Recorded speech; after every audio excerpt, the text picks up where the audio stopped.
कितना नंबर था ये? 20 नंबर। प्राची ने मेडिकल स्टोर से दवा खरीदा तथा इसके लिए 6% GST सहित ₹212 की धनराशि का भुगतान किया। वैट लगने से पहले इसका मूल्य क्या था? वैट लगने से पहले मतलब टैक्स लगने से पहले, ठीक है। ये जो एक्स्ट्रा जो GST दिया ना, है ना, GST अगर नहीं देता उसका दाम पहले कितना था, कितना लगता है उसको, ये पूछ रहा है, ठीक है। तो यहाँ सॉल्व किया, चलो देखो। तो जब भी हम लोग दुकान जाते हैं देखना लिखा रहता है ना MRP मतलब मैक्सिमम रिटेल प्राइस में खुदरा मूल्य, MRP में अंकित मूल्य जो उसमें छपा है, ठीक है। तो छपा मूल्य हमेशा क्या उसको मानते हैं 100% मानते हैं। उसमें GST कितना लगता है? 6% मतलब टैक्स, ठीक है। तो अंकित मूल्य में GST जोड़ देंगे 100 + 6 यानी कि 106%।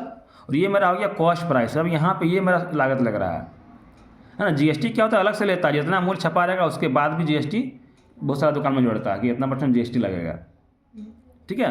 तो ये हो गया 106%। अब ये हो गया लागत मूल्य, इतना मैं खरीदता हुआ है ना, ये बोला इतना धन GST देने के बाद 212 का भुगतान करता है, यानी कि 106% बराबर कितना हो गया?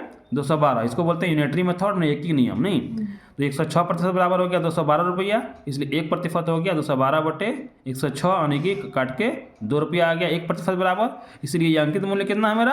100%। तो 100% निकाल दी, 100% बराबर 100 × 2 यानी कि 200 रुपया। ये हो गया हमारा क्या बोला? वैट लगने से पहले इनका मूल्य ज्ञात कीजिए। वैट माना कि GST लगने से इसका पहले मूल्य कितना था?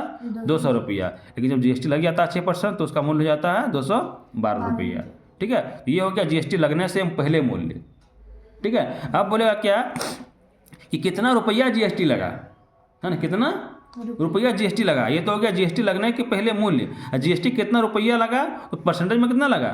6%, नहीं परसेंटेज में 6%, रुपया में कितना? तो यहाँ देखो 1% बराबर 2 रुपया है, 1% बराबर 2 रुपया, 6% बराबर 12 रुपया।